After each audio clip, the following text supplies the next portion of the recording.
Well, it's a beautiful fall day, and I figured, you know what the heck, why not go out camping while it's still nice? And today I'm riding on Stone Provincial Park, and this is a place I haven't been since I was a kid. So I got a campsite with some power, so I can run a little space heater in my tent if I get cold. I got a 4-season tent and a -10 sleeping bag, so shouldn't be a problem. But it cools off at night time to about 0 degrees. And I'm just gonna set my tent up now and figure out where I gotta pay for all this stuff. This is my Nemo Storm tent here. I've had it for 1 season now. And it is a great 4-season tent. I have no complaints with it at all. Yeah, so before I put the orange cover on, I wanted to get my sleeping bag in there with my Nemo inflatable mattress. And I got the little space heater on a little plastic disc there, in case I get cold at night. So let's close this sucker up. I would normally crack open a beer, but I haven't paid for my campsite yet. And plus I want to go on top of the hill to the visitor information center before we go touring. Well, I'm all set up, my tent's set up. Got some fresh water because the water is drinkable here. Need to go find the campground attendant and pay, and then start checking the place out. Alright, so I just went up to the visitor center and I got this map right on Stone Provincial Park. And we're in the campground right over here. And there's the hiking trail, which I'm going to walk to. Like you said, you got to go to the battle scene. It's like 4.3 kilometers or something. Gotta have a quick beer now.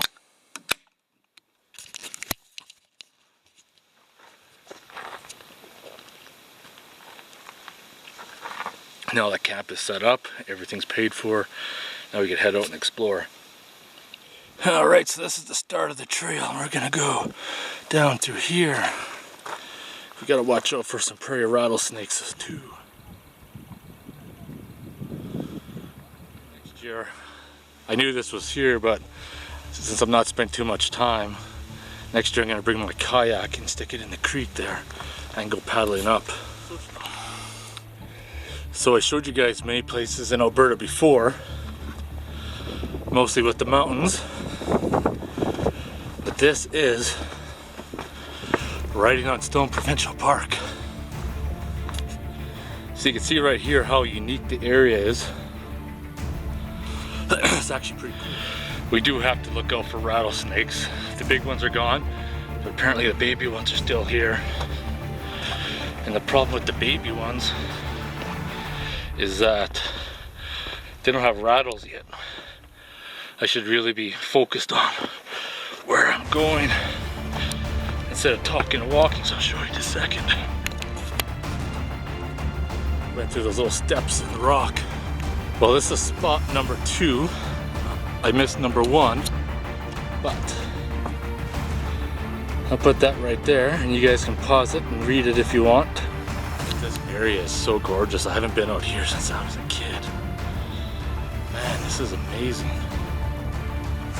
This is spot number 3.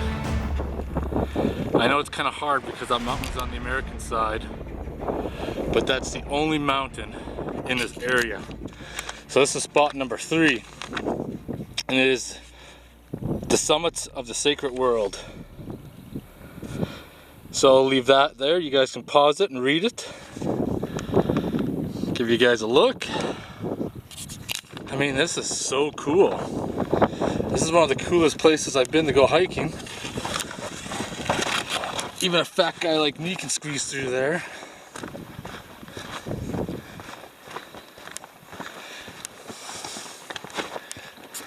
See that orange sign there?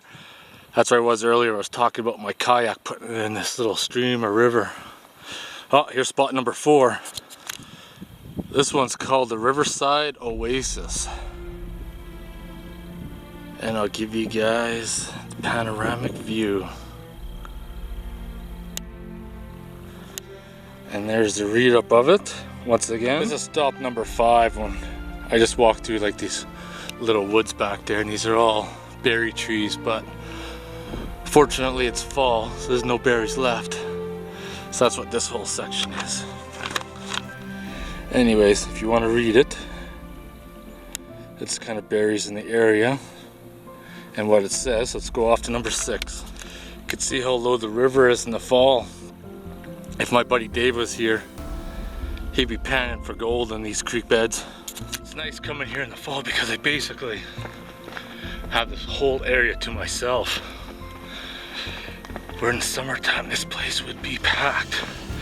However, the girl at the information center did say it'll probably be a full weekend because last weekend was booked up. But coming up to another trail marker. We should be getting close to the writings on the stone pretty quick. This is number 7. Apparently I walked by number 6. But this is a viewpoint. So let's go have a look. Oh yeah. This is pretty epic. This is pretty fucking sweet. This is pretty sweet, alright. So I'll catch number 6 on the way back. Let's see what number 8 and 9. See if we can find them.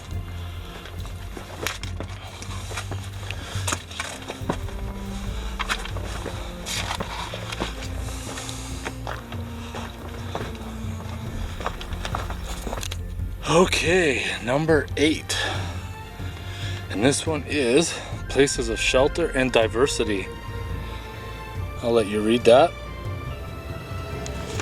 Now we'll carry on down this trail.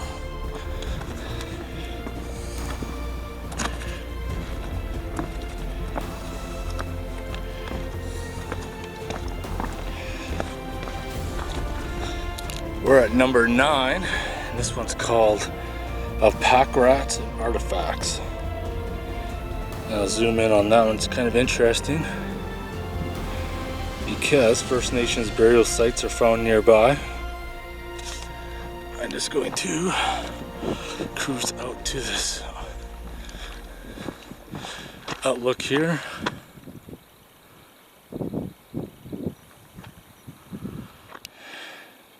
I wonder if number 10 is up through. I don't think there's anything through here except maybe antelope.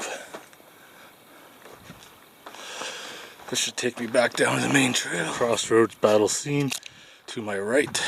And I think we go back up there to a viewpoint. So let's go to the battle scene. So this is the battle scene. I don't know how well you're going to be able to see it on the rock still. Looks like some people have graffitied it.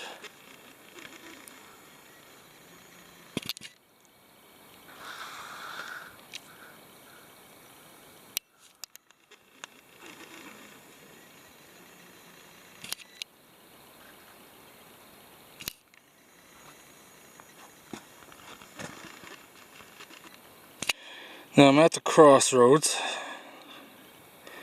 and I missed number 10. It must have been on that little trail I was at, but let's go up here and then hang a left,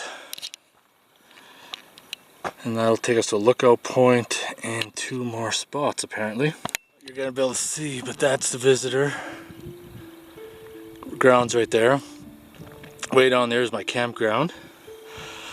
That's that lone mountain. It's odd because it's all prairie, and then on the United States border there's that one lone mountain. That's it. Now, over here, that would be the historical site of the Northwest Mounted Police. And that is on my map right there. And then the battle scene, which I was right in front of these rocks somewhere. So let's head her back. We gotta find number 10 and number 6, because those are a couple more writing on the stones. We need to find those ones. This is like a treasure hunt. Back at number 9, and says I should go down the trail a little bit and probably in behind. So now let's go back down here again, in behind the area where number 10 would be. But it's not really like a hiking trail, it's like an animal trail. So I don't know if it's inside here because I'm not seeing anything on the walls. I'm I'm gonna write number 10 off. It's like finding gold, you know it's here. It's right in front of your eye somewhere. I just can't locate it. Ah, that cactus has a hole through it like a donut. This place is like a maze.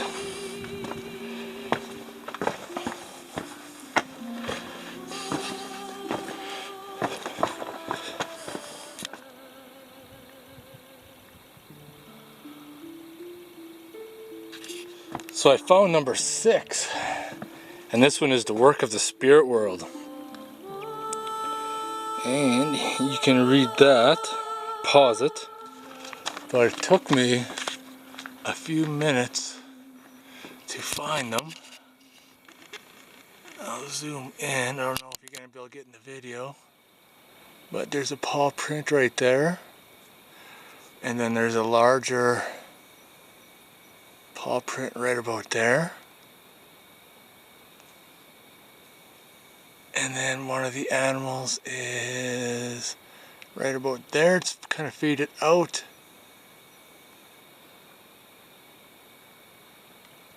but yeah, I know there's no bears in this area, but it's kind of odd. I was just kind of, talking on the camera and looking up on the wall, and I hear this rustling in the bush. I'm like, what the hell can that be? It's definitely something. There's definitely like movement. But it turned out to be a couple of hikers. They must have came from the parking lot, because I'm going back and I went to the end. So they must be coming from the opposite end. But this is the bush I was talking about earlier. Once I get inside, I'll turn on the camera. This is the berry forest here. In the summertime, I imagine you could stop and munch. Well, I survived the hike. There's a lot of ups and downs. A lot of like little stair climbing almost. But my legs are gonna feel it tomorrow.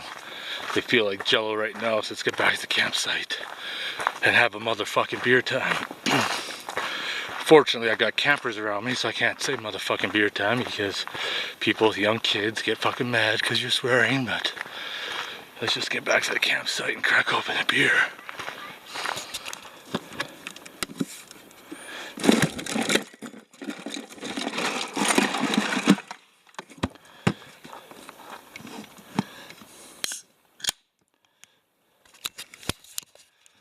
Motherfucking beer time.